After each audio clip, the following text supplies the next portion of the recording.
Jadi kalau fakta itu adalah langsung straight to the point. Ya. Bisnis pertama kali aku umur semester 1 berarti 18,5 tahun. Itu real. Itu 18,5 tahun. ya, jadi usia 18 ke 19 di tahun 2009 akhir. Saat itu in fact aku ngerasa pada waktu aku masuk dokter ego dong, kayak wah ini jurusan dengan nilai tertinggi. Jadi kalau kita pada waktu itu kedokteran umum itu adalah jurusan dengan nilai paling tinggi kalau ujian masuk. Ya. Jadi masih ego akademik, Ursulin soalnya kan SMA, Okay. tahu ada Regina Pacis, jadi pengen masuk situ. Udah begitu masuk kita di brief di kuliah pertama dan aku baru ngerti ternyata jalannya tuh maraton, panjang banget. Oke. Jadi S1 harus 3,5 tahun, terus harus koas 2 tahun, belum kita harus internship dan harus spesialis. Aku anak tunggal nih, kayak gini keburu orang tua aku mati, aku belum kelar-kelar. Itu realistis tuh. Oke. Jadi di semester 2 aku mulai dagang dan hal yang pertama aku jual itu power balance, Pak. Yang ini ya, yang dipakai di tangan itu ya. Iya, dan aku malah jadi distributor di Jawa Tengah. Nah itu gue mau nanya nih, ini boleh juga sekali gue nanya ya. Power balance kan zaman kayak gue zaman SMP atau SMA waktu itu ada ya. Lu umur berapa sih? Sekarang 24. Gue Anjir 10 tahun di bawahku. Iya, 10 tahun. Lo udah kaya gitu mau ngapain di sisa hidup? Ya pantes lah, gabut banget. Aduh. Itu power balance itu beneran atau hoax? Enggak. Kan lu kuliah dokter kan? Enggak itu. Soalnya gue juga pas ditawarin teman gue tuh kayak sih ini. Katanya bisa apa kan lebih Jadi, sehat ya katanya. Sebenarnya saat itu kan kalau nggak salah yang jual itu adalah di official, kalau nggak aku sebut merek tuh Point Break sama Planet Surf. Dan aku ingat banget itu jualnya sekitar 400-600 ribu. Dan itu viral gara-gara. Berarti gue kayaknya ditawarin yang KW waktu itu mahal. Ini lucu banget. Dan ternyata itu tuh viral gara-gara yang make mulai pebasket. Oke. Nah, pebasket mulai make nih. Terus viral kan karena aku kan kaskusan. Aku kaskus. Jadi shout out to Andrew Derwis, aku kaskus. Ternyata di forum pada mendebatkan itu. Aku beli ori satu di Point Break.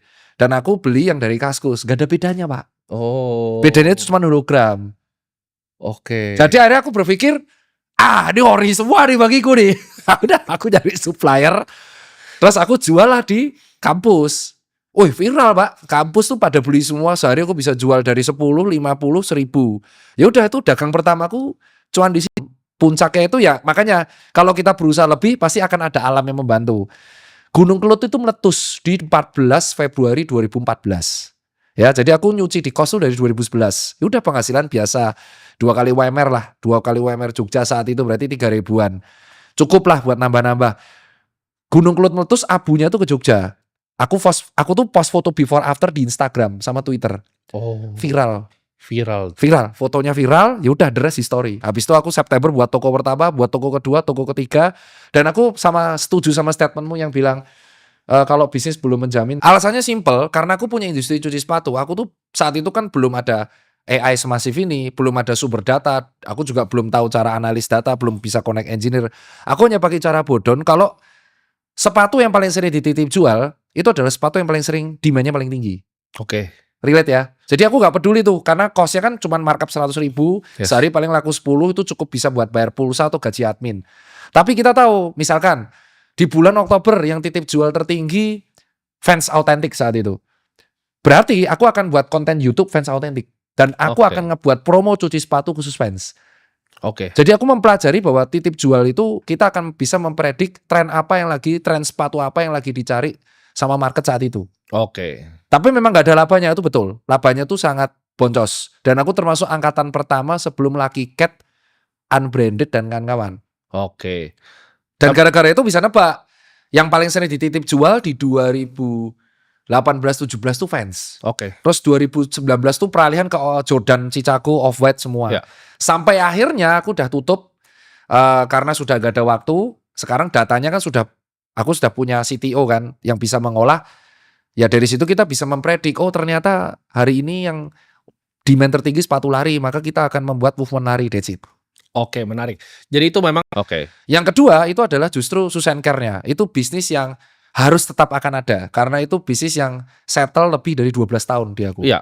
Itu udah 12 tahun 12 tahun. Tahun ini tahun 13 dan itu nggak bisa ku apa-apain gitu. Nggak bisa koeskalasi itu yang mentoknya segitu, ku turunin nggak bisa. Jadi dia growth-nya paling 2%, 5%. Tapi harus tetap ada karena itu sejarah historical. Bayi lah itu. Bayi itu nggak bisa. Itu ibarat kau punya anak pertama kau jual nggak mungkin. Oke. Itu harus ada. Terus yang ketiga Itu aku ada yang namanya 4Wave. Dia itu marketing consultant. Jadi beda sama yang pertama ya. Kalau aku yang personal ini marketing consultant. Dia khusus ngurusi Itu bisnis. personal atau ada banyak konsultan lain? Kalau ini banyak konsultan lain. Itu khusus untuk skala bisnis yang di bawah 15M per tahun. Oke. Karena kan banyak UMKM yang small medium enterprise. Kalau bayar aku langsung nggak kuat, dia bayar perusahaan-perusahaan. Ya itu si 4Wave. Terus yang keempat itu adalah aku jual beli aparel. Jadi aparel brand lokal. Itu idealis. Itu bisnis rugi. Oke. Semua orang pengusaha pasti punya satu bisnis idealis yang rugi. Oke. Nah itu aku punya. Kan tadi lu sempat bilang soal COVID.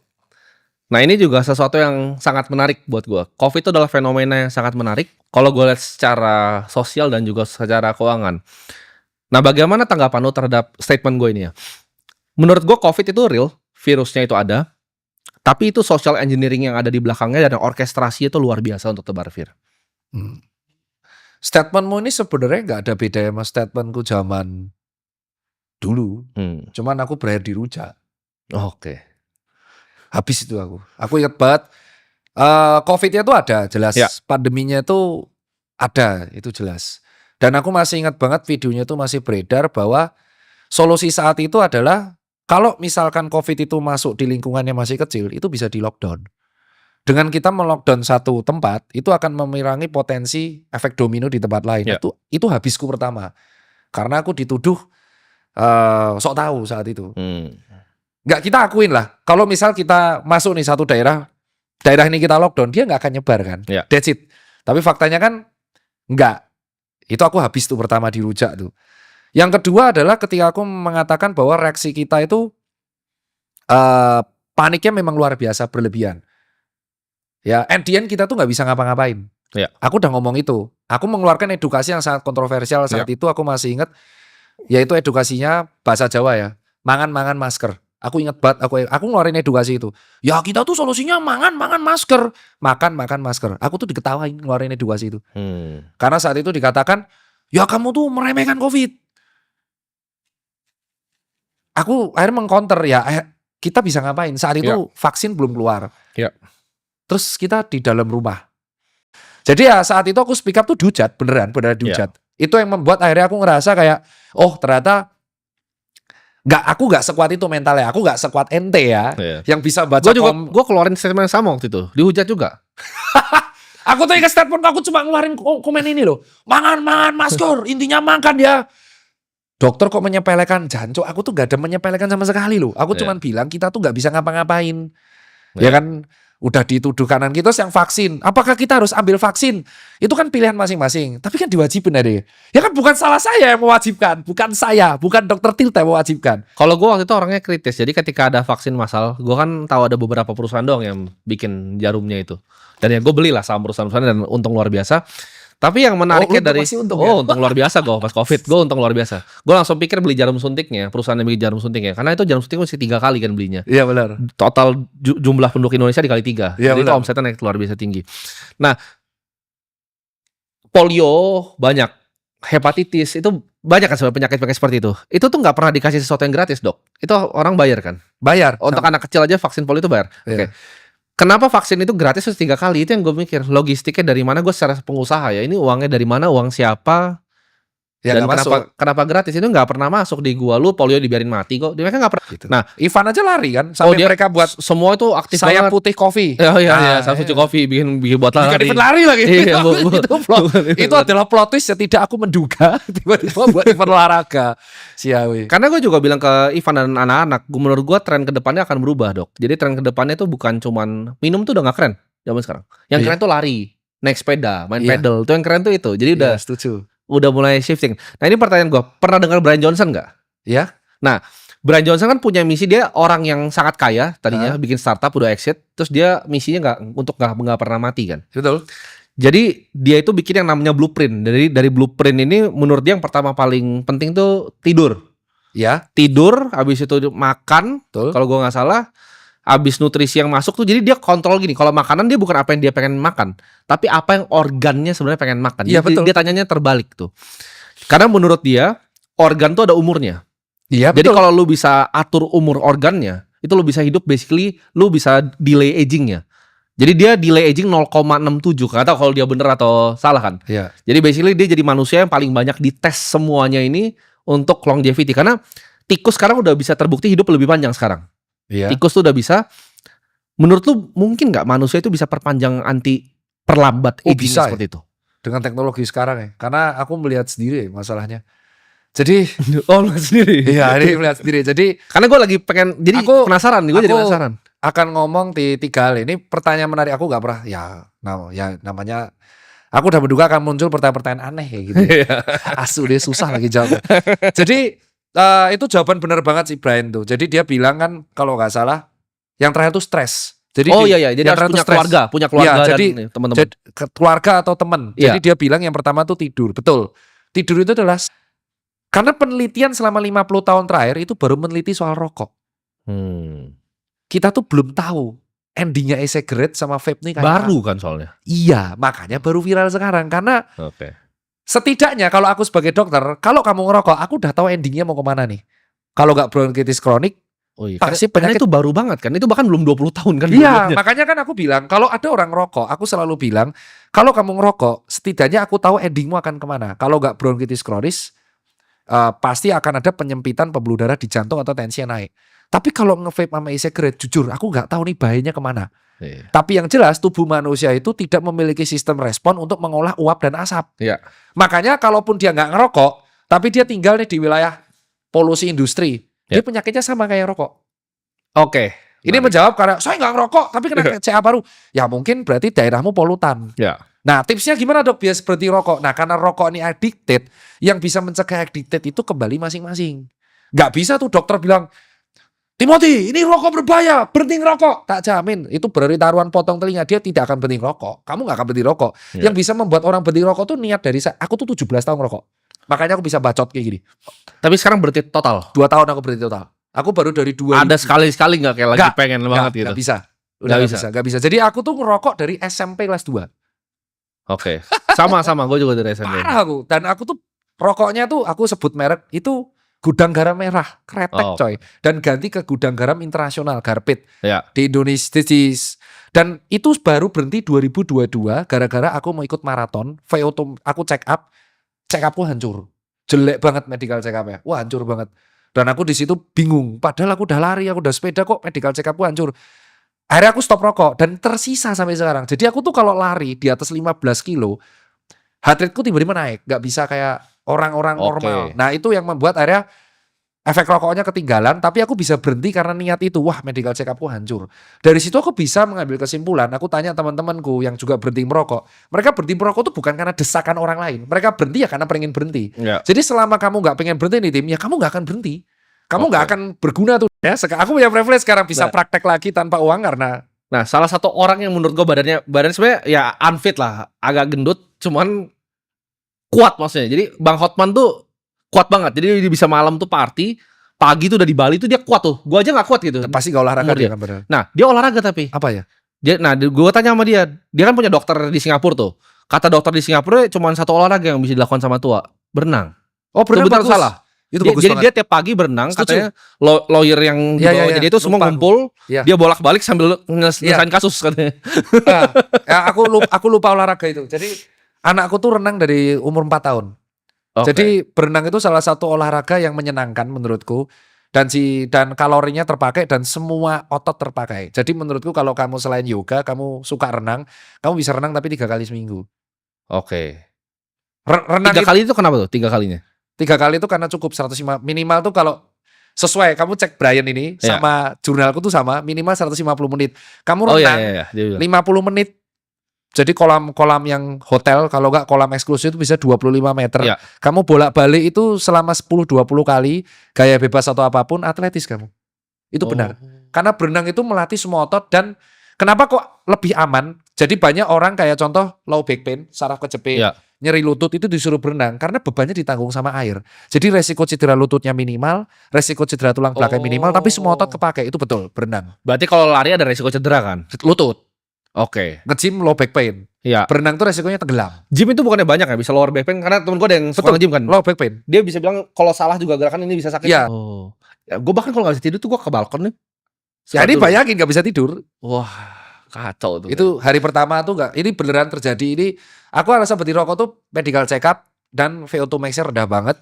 Terus heart rate-nya normal tetapi gampang capek gitu ya. Jadi Iya. aku nggak bisa set panjang, bisanya powerful. Remuk nih. Hari pertama tuh sakau, jadi nggak bisa tidur karena bergetar kayak kayak kayak orang GERD. Jadi keringet dingin keluar, geter. Wah, itu hari pertama. Oh, waduh. Itu hari pertama.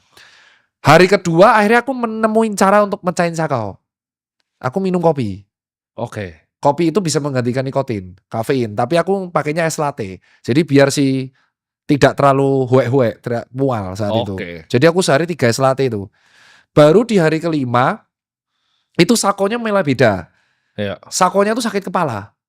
Nah, ini yang mungkin jarang dirasain orang ya. Jadi para perokok itu kan rentan nikotin itu membuat tensi dan pembuluh darah itu kan tegang terus. Jadi Iya. ketika nggak ngerokok dia akan melebar. Jadi sakit kepala, migrain. Sering migrain aku. Oh. Nah, baru nanti di hari ke-7 atau hari ke-10 kalau kamu tahan itu normal. Kalau gue mungkin lebih berat karena gue agak ekstrim. Gue tuh nikotin rokok udah gak kerasa. Jadi gue selalu pakai sisa sekarang. Sisa yang paling strong dark side dari Rusia itu gue. gue betot terus. Anjir nih. Makanya kalau orang yang nggak kuat, biasa aku nyaranin itu closing dose. Nah, ini yang dokter jantung tuh kadang beda pendapat ya. Jadi aku selalu nyaranin, aku kalau tanya pasien, masnya ngerokok berapa lama? Sama kayak dokter 17 tahun. Oh, ngerokoknya apa? Lah tanya. Yeah. Aku hafal kan. Kretek kan anak muda itu yang kalau mau konsentrasi, kayak mau nggarap tugas di under pressure tuh coli dulu. Anjir. Kacau ini negara ini. Beneran aku gak bohong. Jadi makanya dia bilang coli ini sudah menjadi sebuah over kalau namanya nymphomania. Jadi dia itu gak bisa melakukan aktivitas yang under pressure kalau gak coli dulu. Itu yang pertama. Jadi akhirnya ketika dia melihat pasangannya yang beneran, dia gak bisa ngaceng. Oh. Kalau gak ngebokep dulu. Itu bisa begitu ya? Wah, bukan bisa. Ada banyak case kayak gitu. Jadi dia berfantasi baru Pasangannya bisa kurang ngewek mantep sama pasangan. Enggak. Beneran. Jadi dia tuh fantasinya seperti yang di bokep. Iya, fantasi harus Oke. dibuat kayak bokep. Makanya akhirnya banyak kelainan seksual kan yang akhirnya dia tidak bisa menahan intrusive thinking. Jadi kayak contoh di pelecehan terjadi. Itu kan karena dia nonton bokep, fantasinya terjamin, terus habis itu di KRL lihat cewek, dia nggak tahan untuk ngerewas pantat orang. Itu. Itu terjadi. Orang-orang yang pelecehan-pelecehan ini itu karena mereka tuh Jadi ada ngebokep. dampak realnya. Iya, dampak real tuh parah. Intensitas pelecehan seksual tuh meningkat. Oke. Nah itu juga misalnya budaya nonton bokep ini juga sesuatu. Ya gue dulu pernah lah pas masih kecil gitu kan. Tapi kayak setelah kayak SMP aja gue udah nggak pernah tertarik gitu. Karena lu mengisi waktu luang lu dengan cari uang. Nggak, maksudnya kalau misalnya mau cewek pun ya cari cewek yang beneran gitu loh. Jangan cari bokep gitu. Karena mereka tuh gabut tim beneran. Nih lu tanya yang nonton. Orang yang coli rata-rata apa? Gabut. Jadi lagi malam-malam nih. Malam-malam gak bisa tidur. Ih, coli ya. Gitu. Dia Pasien? dia bener curhat sehari 6 kali. Cara menghentikannya gimana? Jangan gabut. Intinya itu.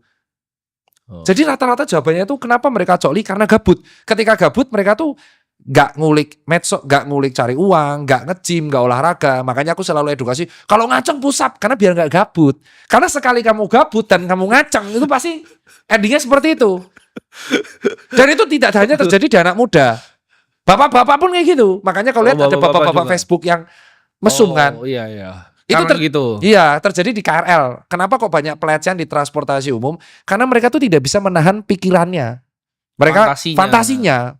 Bokep itu akan terkait sama fantasi. Oke, menarik. Kau lihat tuh fantasinya. Kenapa kok orang suka yang apa namanya tobrut? Ya karena mereka nggak bokepnya tobrut terus, Cok.